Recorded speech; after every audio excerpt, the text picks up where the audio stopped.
also go in there.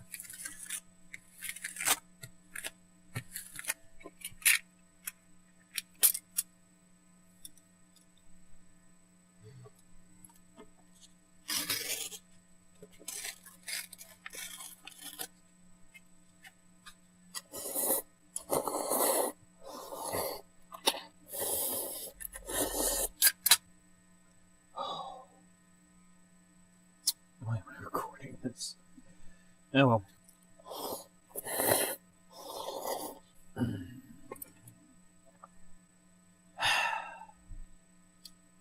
Alright, I guess I should do some work.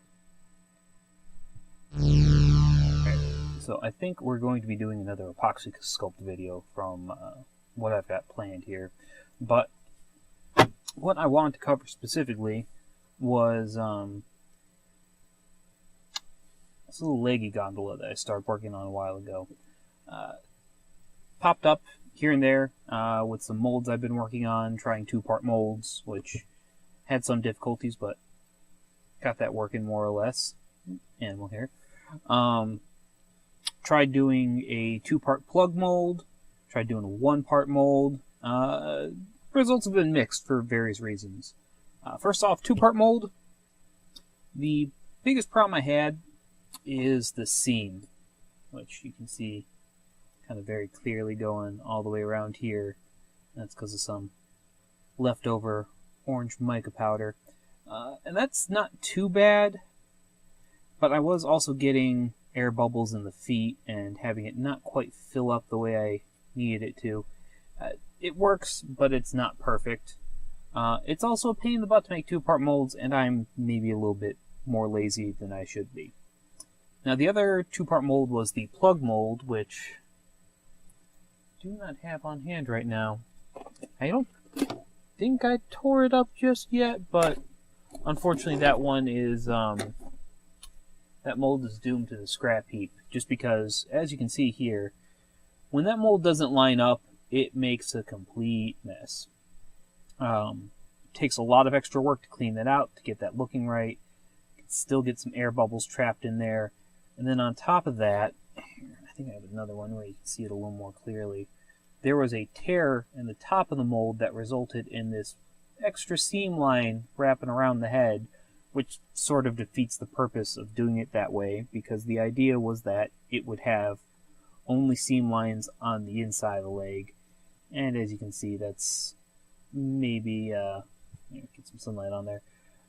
Doesn't turn out quite as nice. So yeah, the two-part plug mold gave me problems. Doing the one-part mold, the issue I had most was just that the gap between the legs was so narrow that it was a little hard to slice it, and then the effort it takes to sort of pop a piece out was putting a ton of wear and tear on the mold, to where I started getting these little tear lines in there and air bubbles and so on.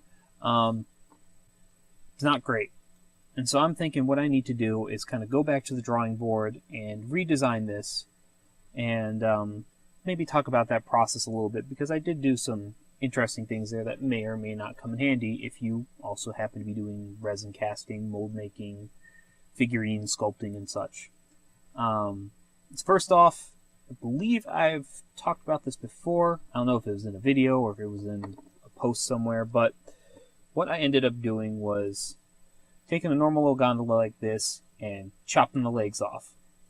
And that sounds brutal, and it kind of is. So what I end up with is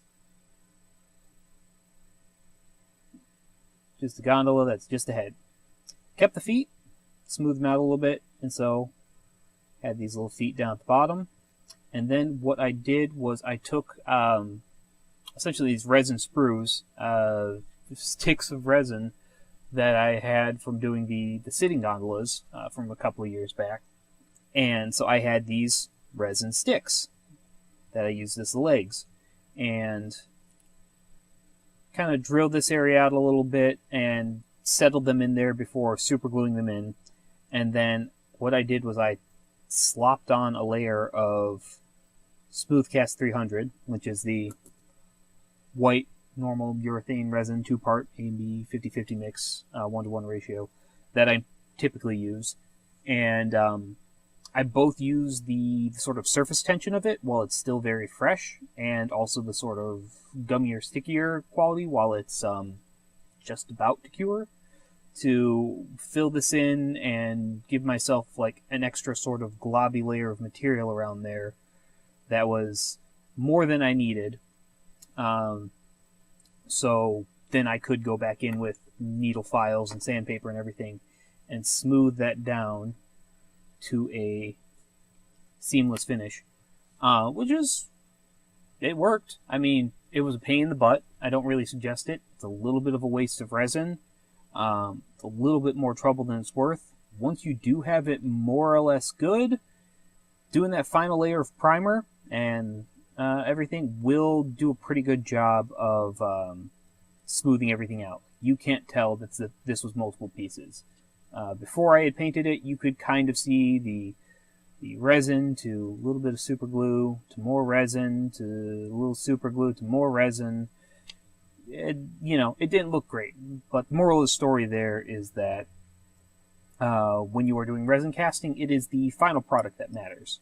The final sort of texture and completion and everything. It doesn't matter if underneath this paint it looks like garbage, as long as what you can end up casting off of it, and I will find a better example than these garbage ones, as long as the final product is, actually complete and smooth, and it doesn't matter. It's going to be solid plastic all the way through, so that's good news. But problem with doing it with resin is it's not a great material to work with for trying to sculpt things. You can use it using like a second mixed batch of resin to fill in some air bubbles. In fact, yeah, actually this guy's a good example. His feet were hollow when he came out, so I just poured some more resin in there. No particular reason, I just kind of felt like doing that. And the surface tension of the resin will kind of keep it in there. It's usable. It's a thing you can do. If you end up with air bubbles on something that you're trying to repair, or you're in that sort of in-between state where you've got a resin casting that you need to modify to make a second mold to make another casting, you can go in with resin and using like a toothpick to fill in little air bubbles to sort of blob something in there and then clean it up afterwards. There's reasons why you would add resin to resin like that. All that said, maybe don't use the resin option if you don't have to.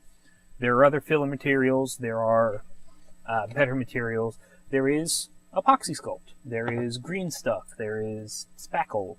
Yet again, it doesn't matter if you've got that filler junk in there if you're going to be making a mold around it and casting it and having a solid, perfect piece coming out of it. Which is why you also get people who say, like, make things with monster clay. Like, monster clay doesn't have a lot of durability. It's not going to hold up to being twisted and moved around and all that. But as long as you just need to make a mold around it and the final piece is going to come out with a far more rigid and durable consistency, like resin, it doesn't matter what it's made of. Just as long as it survives the molding process. So, all that said, the resin thing worked. I got a pretty nice little dude out of it, which made some decent dudes otherwise. I was able to practice some mold making and do all that. But I would maybe suggest instead doing things with Apoxie Sculpt if you can. So, just to both demonstrate and also just because I like gondolas to look a certain way. I mean, everybody draws them a little differently. But what I'm thinking I should do is have one that is less, less like that and maybe a little bit more like that. More of a gap, more slimmer legs, maybe a little bit taller. I want this to be something that's a little bit nicer for doing like a tabletop miniature. Because I've had a bunch of people who have been buying my stuff saying, oh, I want to use these to make little tabletop minis or to use them as game pieces. And I mean, these little dudes are perfect as like meeple-sized. But if you want to, say, have a gondola like mini for your D&D game or whatever system you happen to play, I might make some bases to go with this too. you want something a little bit taller, a little bit more substantial. You might see about making his feet a little bit smaller. There's things I want to try. That's what it comes down to. That's what this is all about. But I also want to take a stab at more or less repeating the process that I did before, except I am going to be doing this, well, goodbye sticky notes. Going to be doing this where we have the head, and we're going to do 2 pieces of wire, which I will secure down into a base of some kind. I'll figure out how I'm making that in a moment. Probably going to do cardboard. I always do cardboard. But we're going to have those glued down because one of the other things that I need to get better about doing with sculpting is to not be holding the piece quite as much.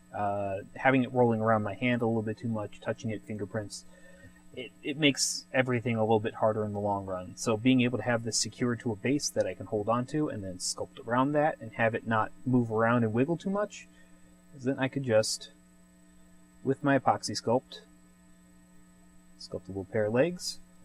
And then, of course, once that's set to go, I will use my little quick curing technique, get out the little lamp, the tin can, and quick cure that. And that way I will be able to do this all relatively in the same day instead of needing multiple days. Because that is one of the drawbacks of Apoxie Sculpt, is it is a 24-hour cure time. In about 2 to 3 hours from mixing, it'll start kind of solidifying and becoming a little harder to work with. You won't be able to sculpt it as much. But it will still take a full 24 hours, if left alone normally, to fully cure to a hardened state. But I will talk about that a little bit more after I do some sculpting. I think this is the part where we go into a time lapse. So, if it's a lot darker by the time this video resumes, you know why. So, I'll talk to you all in a little while.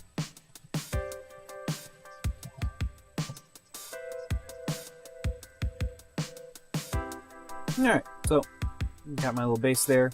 It's going to be a little bit taller than the other dude, but I don't foresee that being a problem. Kind of want him taller. Gondolas gotta have long legs. That's the rules. You know me, I love following the rules. I'm probably going to be re-sculpting this whole area because I also want... I know I drew it like this, but probably want there to be a little more body, kind of, a little more chin even, underneath there. So I want to bulk that area out and then do the legs, which will be noticeably, thinner and smaller, as opposed to going like that.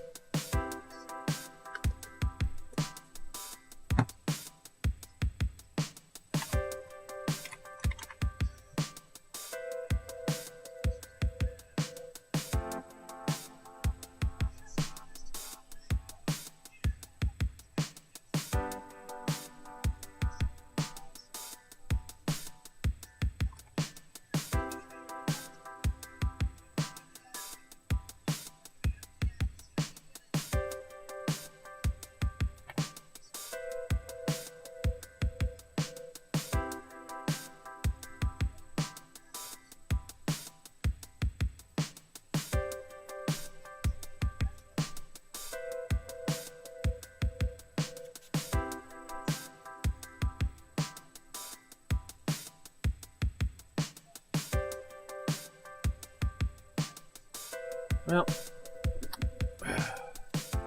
that took a little longer than intended. And this is honestly already getting a little bit stiff, but this actually segues into my next point fairly nicely. Let me get this extra gunk off out here. So, typically with the Apoxie Sculpt, you have to worry about the 24-hour cure time. That's important for me because, I like to take the time with my needle files and tools and anything else I can get my hands on to, oops, sorry, that's noisy. One sec. Anyways, I like to take my time to refine the shape and get it to exactly where I want, because while this is pretty close, the legs are still a little thicker than I would like. Feet are maybe a little bit bigger. And the shape isn't quite perfect, but even just giving it a little bit of time to dry has caused it to firm up. But I'm making all kinds of weird noises.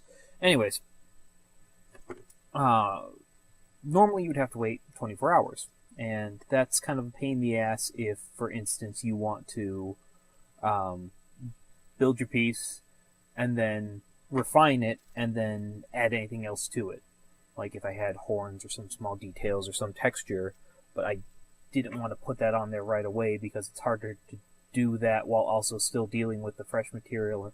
The point is, there's reasons. There are reasons why you would want to be able to work on it again as soon as possible, and with that 24-hour cure period, you are looking at days and days and days to get very small work done. And in my case, I was able to, in the past, speed things up because one of the things I needed to do was make a 2-part piece using Apoxie Sculpt so I could have my little sanding jigs. And so what I needed to be able to do was have one piece done already so that I could then work on the other piece and then make 2 pieces that interlock together. And being able to speed up the curing process by essentially cooking it makes a world of difference and allows me to both fine-tune, gesticulating wildly. Anyways, it allows me to fine-tune something I've already made, add to it, reinforce it, find any problem areas, but then move forward more quickly to where I could, in one day, do an Apoxie sculpture, cure it, refine it, fill in any more gaps with more Apoxie Sculpt, which this piece is already starting to firm up past the point of workability. I may as well just give that a little more of a rub down, and we'll let that cure on its own. But yeah, so just want to touch up a few little problem areas here. And go forward with the process. Because there is one more thing I want to talk about, and it was something I discovered last time I was using the quick curing method. So, you want your stuff to cure more quickly, because then you can get to working on it, and finishing it, and priming and painting, and doing all your stuff far more quickly than if you just waited 24 hours in between every application of Apoxie Sculpt. So instead, you get out your crappy lamp, and as I've explained before, I don't particularly like this lamp, but it heats up, so it became my Apoxie Sculpt lamp. That's just how things happen sometimes, and it's for the best that I didn't throw this out. Now, this isn't going to be an issue with this particular project, but, you know, I can kind of show it here now. So this was the piece I made first when I was making my 2-part mold for the larger gondola sanding jig. As you can see, it sits in there all nice and pretty. I pretty much sculpted a little square and squished him in, and you know, used that to sort of start up the jig making process. Now, what I did pretty much right away, that took what, 10-15 minutes at most to make this half piece. And you can see I've already sanded a little bit and hit it with the sanding belt, or on the belt grinder rather. But then I turned on my lamp, cooked it, and one of the things I noticed was during that first early period of setting up that Apoxie Sculpt does, this thing started getting soft. Like, it was warming up, obviously, but it got soft to the point that it started to spread out. And instead of being a square, it was a little bit more like a pyramid. I might have a little bit of footage on that. I think I took some footage while I was working on it, so if we throw that here. So you can kind of see what I mean. So this was a perfect square, and generally when working with Apoxie Sculpt, it's pretty firm and it doesn't sag to gravity. but while it was still relatively fresh and not fully set, like within the first 30 minutes or so, it'll start to get a little bit firmer and it will hold its shape a lot better, but it's still not droopy to the point of just like gradually giving way to gravity and spreading out. So this was something that I have to attribute more or less to the heat of the lamp. It was a freshly mixed piece of Apoxie Sculpt. It was heated up right away, and it got soft to the point that it just started blorping out, for lack of a better term. So that's just a thing to keep in mind. If you are going to do this, you do still have to give it a little bit of time to set up, work with it a little bit, get everything just about right, and after that 20-30 minutes or so, then you can do the quick cure, which generally this won't be an issue. Depending on what you're working with or what you're working on, chances are you'll spend more time getting your sculpt right in the first place before then worrying about curing it extra fast. If you are in a situation where you got to make a hard or rock hard piece of epoxy right away, also keep that in mind, just because if you cook it too soon into the curing process, which happens naturally the moment you start mixing up those two, part A, part B. If you do that too soon, it will soften to the point of just kind of spreading out or deforming or not holding rigidity. That goes away after a little while. Just keep that in mind. That's the PSA here, is just keep in mind that this technique, it does have some quirks to it. But all of that said, I think this guy, move my drink out of the way, I think this guy just needs a little bit more tweaking. I just mostly want to make sure things are square and straight before I set this to cure. But I've already kind of put more bulk into the legs than I initially wanted, just because that does give me more room to get this to a completely smooth surface. It's better to have more than you need and remove it than have less than you need and have to add on to it, if that makes sense. Oops.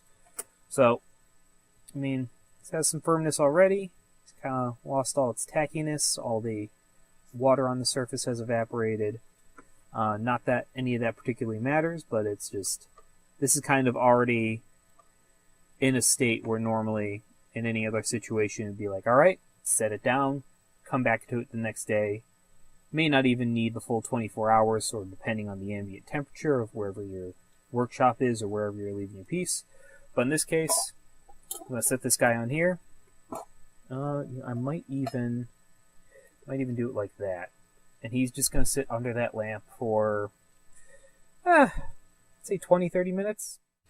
Alright, so that is all finished up now. It's cooled down. It's been, I don't know, less than an hour. And even then, only because I went back and I flipped him over a few times, so he got kind of cooked on both sides. But now that it's cooled down, completely hard and cured to the point that I can start taking a needle file to it and evening out the texture and creating an even transition between the two materials. One thing I will note is that sort of softening that I had mentioned before did happen a little bit, even though this is already getting fairly hard. And it was after the first 5-10 minutes or so, where it was sitting under the lamp, and the lamp maybe wasn't as close to it as it could have been, but it still had enough softness to where I could go in here and like kind of push the material around and sort of adjust things a little bit.